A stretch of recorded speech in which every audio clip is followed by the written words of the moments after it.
everyone, welcome to my channel Easy with me. In this video I'm going to discuss the substitution method to solve the pair of linear equation. Today I'm going to discuss the question number 3 and second part. This is from your class 10th mathematics chapter 3 exercise 3.3. So let's begin. So ये जो question number 3 से solve करने के लिए हमें बोला गया कि आप इस क्वेश्चन को सब्स्टिट्यूशन मेथड से सॉल्व कीजिए। तो पहले हम क्वेश्चन देखते हैं क्या है। The larger of two supplementary angles exceeds the smaller by 18 degrees. उन्होंने कहा है कि दो supplementary angles, the larger of two supplement. First of all ये आप ध्यान दीजिए कि दो सप्लीमेंट्री एंगल्स की बात की। पहले आपको पता होना चाहिए कि सप्लीमेंट्री एंगल्स कौन से एंगल होते हैं। सप्लीमेंट्री एंगल्स वो एंगल्स होते हैं जिन दो एंगल्स का सम जो है 180 डिग्री है। मतलब इन दोनों एंगल्स, इनका टू बोला है ना एंगल्स, तो इनका सम कितना होना चाहिए 180 डिग्री। सो लेट्स सपोज आपको मैं एक एग्जांपल के तौर पे बता देती हूँ। जैसे आप देखिए कि एक हमारे पास यहाँ पर मैं कंसिडर कर लेती हूँ कि एक ये एंगल है, ये ऐसे। सो लेट्स सपोज ये जो एंगल है 20 डिग्री का है, हमें ऐसे जस्ट मान के चलना है। और इधर एक और मैं एंगल बना लेती हूँ, जिस एंगल को मैं नाम दे देती हूँ कि कोई एक एंगल जो है वो ऐसे एंगल है ऐसे। सो वो एंगल है 120 डिग्री का। सो हमारे पास ऐसे दो एंगल बन जाते हैं 120 और 180। अभी इन दो एंगल्स का जब भी मैं सम करूँगी, यानी कि जब इन दोनों को ऐड अप करूँगी, तो आप देखिए नहीं, ये जो आप समझिए कि ये 60 डिग्री का है। सो 120 डिग्री और 60 डिग्री तो क्या आया 180 डिग्री। सो आप देखिए कि जब भी कोई दो एंगल्स जिनका सम जो है 180 डिग्री है, तो उन दोनों एंगल्स को मैं क्या बोलूँगी, ये जो है सप्लीमेंट्री एंगल्स है।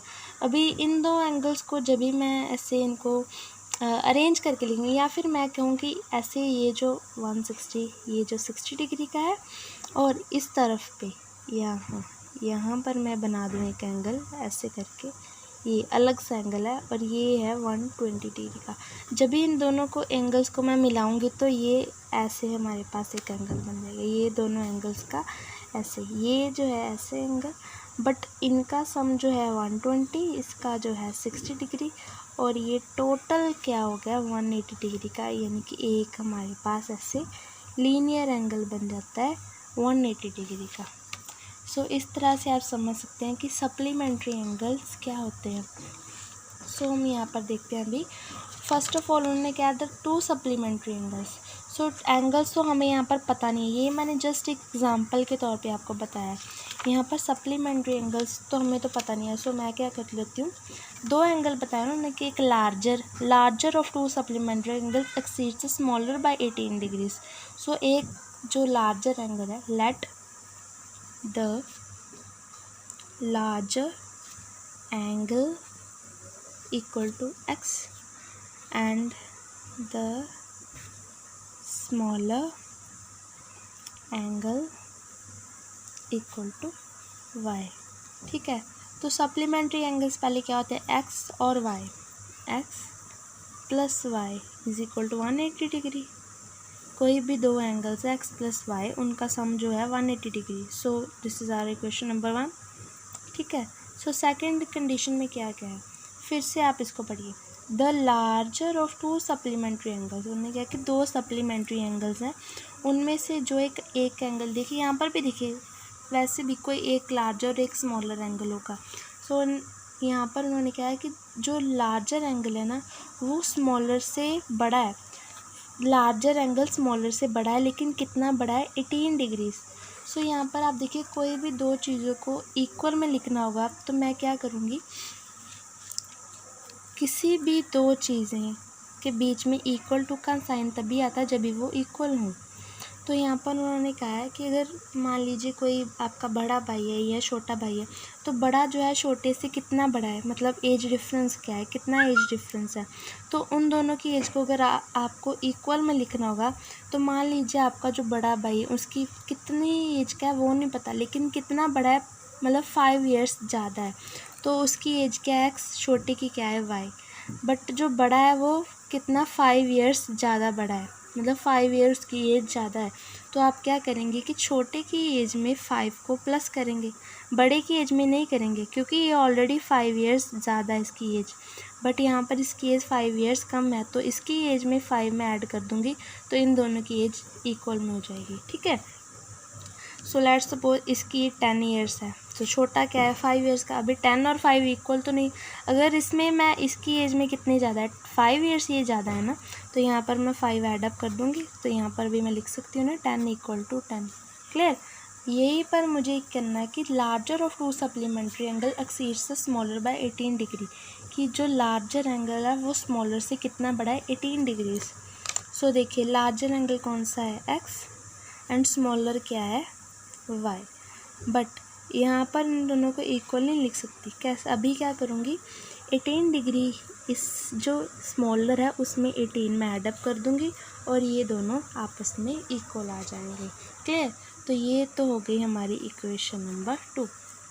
अभी इक्वेशन नंबर 2 में मेरे पास x की वैल्यू है y is equal y plus 18। अभी ये y प्लस 18 इक्वेशन नंबर 1 में यहाँ पर x के इक्वल है ना, तो ये सारी वैल्यू यहाँ पर x की जगह पर जाएगी। सो मैं क्या करूँगी सब्स्टिट्यूट इक्वेशन नंबर 2 इन equation number 1। So equation number 1 में क्या है x की जगह पर y प्लस 18 प्लस ये वाला y and equal to 180 degree. Clear, so यहाँ पर y और y क्या हुआ 2y plus 18 equal to 180 degree, 2y is equal to 180 degree plus 18 180 sorry यहाँ पर प्लस और यहाँ पर इधर आके ये माइनस का हो जाएगा। So 2y is equal to 180 minus 18 gives यहाँ पर ये 162। Okay, so y is equal to 162 divided by 2, 2 8 are 16 and 2 1 2। यहाँ पर y क्या आ गया 81 डिग्री। यहाँ पर हमें पता चला कि ये स्मॉलर एंगल कितना है, इसकी वैल्यू क्या है 81 डिग्री। क्लियर, अभी यहाँ पर मैं क्या करूँगी ये y की वैल्यू 181 आई है ना, इसको मैं इक्वेशन नंबर 2 में सब्स्टिट्यूट करूँगी, क्योंकि यहाँ पर इक्वेशन नंबर 2 में x की वैल्यू मेरे पास तभी आएगी जब भी y की वैल्यू पता हो। तो मैं क्या करूँगी put value of y in equation number 2, write down equation number 2 here x is equal to y plus 18, लेकिन y कितना है 81, so y is equal to 81 plus यहाँ पर 18, 81 प्लस 18 गिव्स 99 डिग्री। क्लियर, यहाँ पर आप देखिए कि x की वैल्यू क्या है 99 डिग्री एंड y की क्या है 81 डिग्री। अभी आप देखिए कि यहाँ पर हमारे पास दो एंगल्स आए हैं। पहला तो उन्होंने बोला था कि सप्लीमेंट्री एंगल्स, यानी कि x plus y is equal to 180। यहाँ पर आंसर तो हमारा उन्होंने बोला ना कि फाइंड देम, कि जो ये एंगल है एक लार्जर है स्मॉलर है और सप्लीमेंट्री एंगल्स है, उन्हें फाइंड कीजिए कि एक्चुअली में वो जो एंगल्स है वो है क्या। तो वो तो हमने फाइंड कर लिए, हमारा सम यहाँ पर स्टॉप हो जाता है। बट मैं आपको अभी चेक कराऊंगी कि ये जो हमारा जो एंगल आंसर है वो करेक्ट है। कैसे हम करेंगे कि जो ये फर्स्ट कंडीशन है x plus y is equal to 1 है, हम देखेंगे कि ये जो आंसर्स हैं इस इक्वेशन को सेटिस्फाई कर भी रहे हैं या नहीं। तो आप देखिए इक्वेशन नंबर 1 में क्या गया कि सप्लीमेंट्री एंगल्स वो एंगल्स होते हैं जिसका सम होते हैं 180 डिग्री। तो x प्लस वाई हम भी चेक करेंगे कि 180 है, x plus y is equal to 180। यहाँ पर आप देखिए x कितना है 99 डिग्री प्लस y क्या है 81 डिग्री। अभी आप खुद से सॉल्व कीजिए 99 एंड 81 9 10, तो यहाँ पर आ गया ना 180 डिग्री। ठीक है, 180 degree 99 plus 81 gives 180 degree. Clear, ये तो हमारी पहली जो हमने इक्वेशन आई वो तो करेक्ट है, मतलब कि ये आंसर भी करेक्ट। इसको और भी अच्छे से क्लैरिफाई करना है तो इस इक्वेशन में वैल्यू को सब्स्टिट्यूट कर लीजिए। क्या है, x equal to y plus 18। इन्होंने कहा कि जो स्मॉलर एंगल है वो कितना स्मॉलर है, 18 स्मॉलर है, यानी कि जहाँ कह लीजिए कि जो लार्जर है वो 18 डिग्री से लार्जर है। तो x क्या है 99 यहाँ पर, और y क्या है 81 plus 18। 99 is equal to 8 + 1 9, 8 + 1 9। So clear, यहाँ पर भी 99 equal to 99, 180 equal to 180 degree is equal to 180 degree. So इस इक्वेशन में आप देखिए कि आई होप आपके कोई भी जो डाउट्स नहीं रहे होंगे। अगर फिर भी आपको कोई सम में कोई भी डाउट रहता है तो आप मुझे कमेंट सेक्शन में पूछ सकते हैं। And if you really like this video, then do hit the like button and subscribe to my channel. Thank you.